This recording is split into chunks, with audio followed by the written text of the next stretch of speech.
Semakin cepat semakin silir. Halo teman-teman, selamat datang kembali di channel YouTube Om Cepat. Salam cepat, semakin cepat semakin silir. Oke, ketemu lagi nih teman-teman. Sudah lama Om Cepat nggak bikin vlog semenjak PSBB Jakarta diperpanjang terus nih. Jadi aktivitasnya lebih banyak di rumah.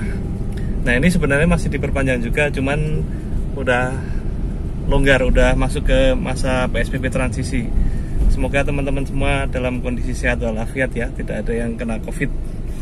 Nah kali ini Om Cepat mau random vlog aja. Jadi sudah lama nggak bikin konten, jadi agak males mau bikin konten lagi nih. Nah kali ini mumpung lagi keluar-keluar, sekalian kita bikin random vlog ya. Jadi ceritanya kali ini Om Cepat nemenin istrinya Om Cepat untuk nyetir. Jadi sebenarnya istrinya Om Cepat ini udah lama ya bisa nyetir, udah punya SIM juga. Cuman semenjak COVID jarang bawa mobil nih teman-teman. Jadi niatnya kali ini pengen ngelancarin lagi supaya nggak kaget besok ketika udah mulai kondisi normal, mulai pakai mobil rutin. Nah ini muter-muter aja sih di dekat rumah, terutama yang jalan-jalan sempit sih, biar feelingnya semakin terasa lagi. Jadi Om Cepat nemenin. Halo, gak ada komentar. Gimana setelah berapa bulan nggak nyetir lagi? Ya, malu ternyata teman-teman. Sudah istrinya Om Cepat udah hampir 1 tahun nggak nyetir ya, terutama semenjak COVID. Jadi mungkin masih adaptasi lagi nih, terutama kalau lewat jalan-jalan sempit. Nah ini mumpung kita lagi judulnya di mobil nih sama istri, Om Cepat mau sedikit ngobrol aja sih. Tips ketika kalian, para viewernya Om Cepat, mau ngajarin istri kalian atau adik perempuan kalian nyetir mobil. Mungkin juga udah ada yang lihat di channel YouTube-nya Mas Wahid ya. Di Mas Wahid kan juga beliau mengajari istrinya nyetir dengan cara tertentu. Nah ternyata setelah Om Cepat lihat di videonya Mas Wahid, cara yang dipakai Mas Wahid itu sama dengan cara yang dipakai Om Cepat. Jadi waktu itu ketika pertama kali Om Cepat ngajarin istrinya Om Cepat nyetir, itu susah banget teman-teman. Yang ada malah berantem, karena kita pengen istri kita itu atau adik perempuan kita bisa nyetir dengan perfect, dengan bagus, sesuai dengan yang kita harapkan. Tapi biasanya istri itu kondisinya merasa bahwa dia sudah benar. Akhirnya yang terjadi malah adu pendapat. Ketika udah kayak gitu saling merasa benar, nggak ada yang mau ngalah, malah nggak jadi latihan jadinya. Nah trik yang dipakai Om Cepat itu sama dengan trik yang dipakai oleh Mas Wahid. Jadi istri kita atau adik perempuan kita disekolahin dulu di tempat kursus setir mobil yang resmi. Nah ketika ikut kursus, dia kan pertama ada instruktur profesional, yang mana istri kita atau adik perempuan kita nggak akan berani melawan instruksi dari si instruktur tersebut. Yang kedua, biasanya mobil yang dipakai juga mobilnya mereka, yang notabene sudah di desain yang notabene dia tidak worry dengan adanya kerusakan apabila ada kesalahan dalam proses belajar mengajar ini. Misalkan mobilnya lecet atau nabrak atau serempetan, itu semuanya ditanggung oleh jasa mengemudi tersebut. Nah yang ketiga, menggunakan mobil di tempat jasa mengemudi itu lebih aman teman-teman. Kenapa? Karena dia pakai double pedal. Kalau kita pakai mobil pribadi, kita nggak bisa ngontrol nih pergerakan rem sama koplingnya istri kita.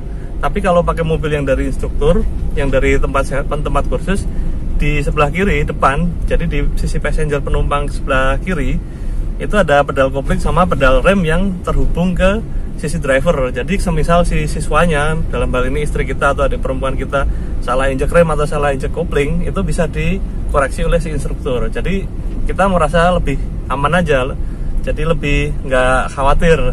Beda cerita kalau pakai mobil sendiri, kita ngajarin sendiri, kita nggak bisa ngontrol istri kita itu salah injek gas atau salah injek rem, nggak bisa koreksi karena pedalnya kan cuma satu. Terus juga di mobil nggak ada tulisannya belajar gitu. Kalau di mobil-mobil yang khusus untuk belajar kan memang ada stikernya gede banget tuh. Kalau nggak ada lampu khusus bahwa ini mobil untuk belajar, jadi orang-orang di sekitarnya juga aware, oh ya ini sedang belajar. Itu kuncinya teman-teman. Dan itu Om Cepak praktekkan betul. Waktu itu istrinya Om Cepak yang ini, cewek ini nih, ini Om Cepak ikutkan kursus menyetir di tempat kursus resmi menggunakan mobil dari mereka. Hanya 8 kali pertemuan ya. Waktu itu 8 kali ya. Hanya 8 kali pertemuan, ternyata langsung lancar.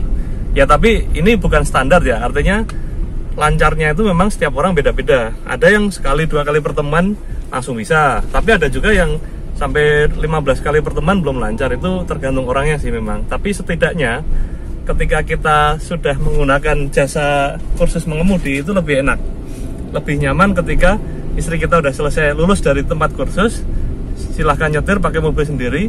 Itu kitanya sebagai suami itu merasa lebih nyaman dan lebih gampang untuk ngajarin karena tinggal lanjutin.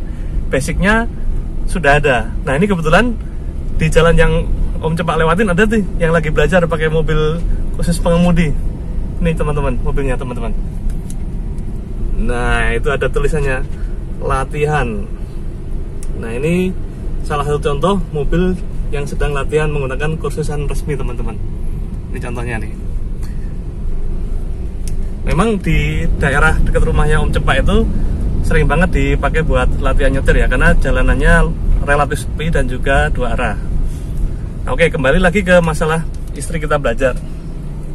Dulu pengalamannya Om Cepak waktu ngajarin istri ketika dimasukin ke tempat kursus, kemudian setelah lulus boleh menggunakan kendaraan sendiri, itu langsung enak banget, langsung lancar. Jadi kita tinggal ngingetin aja, yang sering-sering lupa biasanya handbrake, terus sen, tapi secara feeling mengemudi sama skillnya udah terasa teman-teman, lebih enak. Kayak sekarang istrinya Om Cepak udah keluar kota, udah oke, udah berani dia.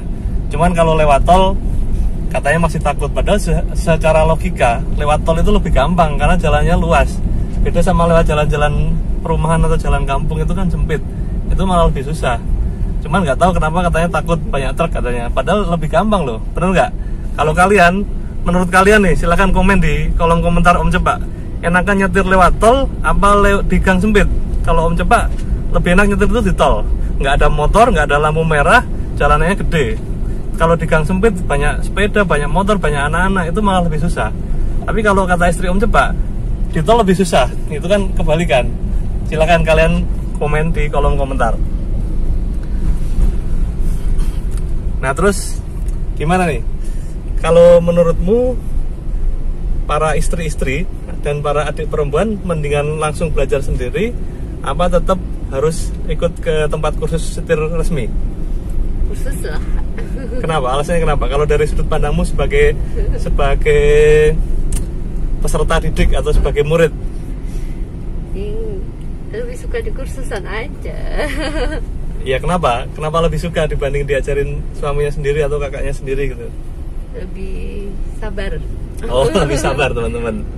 Sebenarnya sabar itu semuanya berusaha untuk sabar, tapi kadang karena istri kita ngelawan terus jadinya kita nggak sabar. Itu sih yang sering terjadi. Karena ini nggak cuma Om Cepak aja ya. Om Cepak ngobrol sama teman-teman Om Cepak juga sama.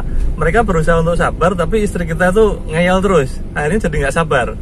Nah itu yang mungkin jadi pembeda kenapa istri kita lebih nyaman di tempat kursusan, karena instrukturnya berpengalaman, mereka santai ngajarinya, nggak panik. Kalau kita kan panik tuh, awas mau terlalu kiri atau terlalu kanan. Nah kalau instruktur di tempat kursus itu santai aja dia, karena dia juga nggak mikirin mobilnya mau serempetan lah, mau masuk lubang, dia biasa aja, santai aja. Istri kita mungkin lebih nyaman seperti itu. Di samping juga istri kita nggak berani mau ngelawan si instruktur. Misalkan instrukturnya suruh kirinya kurang, kalau kita yang nyuruh biasanya dia ngelawan, tapi kalau sama instruktur dia iya aja, kayak gitu sih. Betul nggak? Iya. Kamu nggak berani ngelawan kan kalau sama instruktur? Iya. Nah ini udah lancar teman-teman. Oh iya, satu lagi, kemarin ada yang nanya ke Om Cepak, kalau mau belajar nyetir itu baiknya pakai mobil matic apa manual sih? Kalau pertanyaannya itu, Om Cepak secara pribadi jawab belajar harus pakai manual, wajib pakai manual. Kenapa? Karena manual itu akan mengasah feeling dan juga insting kita dalam berkendara. Bagaimana menyelaraskan kaki kita untuk atur rem dan kopling serta gas. Meskipun pada akhirnya nanti, awas hati-hati, up. Ini ada yang mau nyebrang teman-teman. Nah ini yang menyeberang, teman safari. Oke, kita lanjut. Kita lanjut ya, masalah matic atau manual. Prefer untuk belajar pertama menggunakan mobil manual. Kalaupun toh nantinya teman-teman punyanya mobil matic atau lebih nyaman pakai matic, nggak masalah. Tapi setidaknya tahu dulu bagaimana mengendalikan sebuah mobil manual. Dan memang pada aktualnya ya, nyetir mobil matic itu lebih nyaman, lebih gampang, dan lebih asik. Tapi kalau kita nggak ngerti basicnya mobil manual, itu kayak ada yang kurang gitu loh. Jadi memang belajar dulu pakai manual. Nanti manual sudah mulai lancar, kalau mau beralih ke matic nggak apa-apa. Bahkan kalau memang teman-teman sudah lancar di manual, ketika pindah ke matic malah akan ngerasa gampang banget. Dari manual ke matic tuh seolah-olah skillnya kayak downgrade gitu loh. Beda halnya kalau dari awal belajarnya pakai matic, kemudian harus ketemu manual, nah itu agak susah. Makanya prinsip itu penting untuk keselarasan kaki kita. Sebenarnya skill sih, nggak hanya kaki sih. Bagaimana kita mengatur gerak tangan, gerak kaki itu ada di manual. Kalau matic itu semakin lama, teknologi transmisi matic itu semakin canggih, membuat orang itu semakin kurang skillnya. Ibaratnya orang yang belum pernah nyetir aja dikasih mobil matic zaman sekarang itu gampang banget, pasti langsung bisa. Tapi di sini yang dibutuhkan adalah skill. Gimana, setuju nggak? Setuju. Dulu kamu belajar pertama pakai manual kan? Iya. Terus sekarang pakainya matic. Iya. Lebih enak manual apa matic? Matic lah. Tetap pilih matic. Tapi kalau belajar manual bentar sih. Manual ya. Tapi sekarang kalau disuruh manual masih bisa nggak? Sedikit. Oh sedikit. Sedikit katanya teman-teman. Ya karena memang nggak pernah pakai mobil manual, jadi bilangnya sedikit. Tapi setidaknya sudah pernah diajari bagaimana menghandle mobil manual. Nah, ketika teman-teman biasa menggunakan manual kemudian pindah ke matic, itu rasanya lebih pede, lebih lebih merasa gampang gitu. Ini gampang nih. Jadi fokusnya teman-teman itu bisa lebih ke setir, nggak usah fokus ke kaki lagi. Bagaimana keselarasan kopling sama gas. Oke, itu sedikit tips sih. Terus juga kalau misalkan teman-teman mengkursuskan istri teman-teman di tempat kursus yang resmi, biasanya dia juga nyediain jasa untuk pembuatan SIM sekalian. Itu mereka biasanya kerjasama, cuman nggak setiap tempat ada ya, jadi tergantung tempat-tempat tertentu aja sih. Dan itu pun ada yang metodenya memang resmi, menggunakan ujian, dia hanya membantu untuk pendaftaran. Tapi ada juga yang memang kolektif. Om Cepak nggak bilang nembak, tapi dia kolektif. Memang dia resmi tapi kolektif dari kepolisian. Kayak gitu teman-teman. Nah ini muter-muter aja biar istrinya Om Cepak tambah lancar, terutama putar balik segala macam. Udah hampir setahun sih nggak pegang. Terus kita ngobrolin apa lagi ya? Itu tadi masalah nyetir. Sebenarnya yang utama selain dikursusin adalah trust, kepercayaan. Kita harus memberikan kepercayaan ke istri kita atau ke adik perempuan kita bahwa dia bisa. Kalau kita terlalu khawatir, yang ada mereka malah nggak bisa-bisa. Tapi kalau kita biarin aja, gas aja, itu secara psikologis akan meringankan beban pikiran mereka, sehingga mereka ibaratnya lebih plong, lebih lostel Dan kaca. gitu. Nah ini sih kebetulan hari ini cukup sepi nih jalanan, nggak terlalu rame. Oke, terus kalau buat teman-teman yang sudah belajar nyetir, sudah bisa nyetir, tapi belum punya mobil, pengen nyari mobil, silakan bisa cari di manapun. Banyak dealer mobil baru yang menyediakan mobil, apalagi di masa pandemi kayak gini promosinya lebih jor-joran teman-teman. Karena kita semua tahu industri otomotif itu adalah termasuk salah satu industri yang terpukul dengan adanya COVID-19 ini.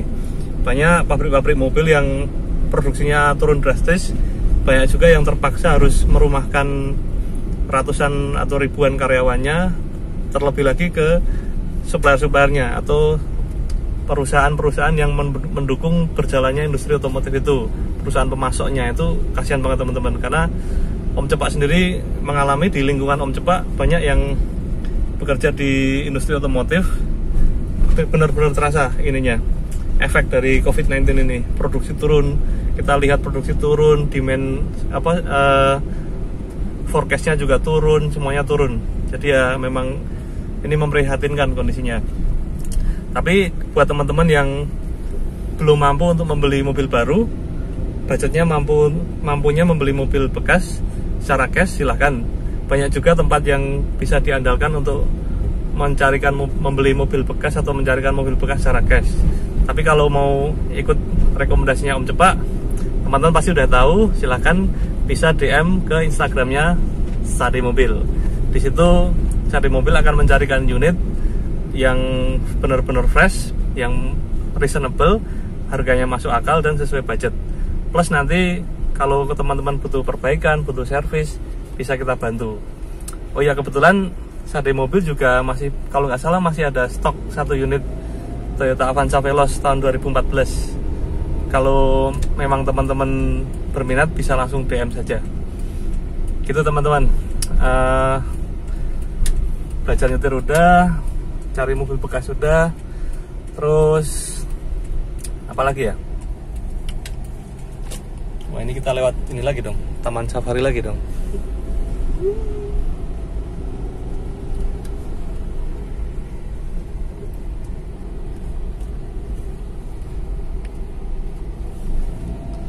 Ya, sementara gitu dulu aja teman-teman, takut videonya nanti kepanjangan. Kita ketemu insya Allah setelah ini Om Cepak akan sering-sering update lagi supaya teman-teman nggak bosen. Terima kasih ya, dadah, assalamualaikum.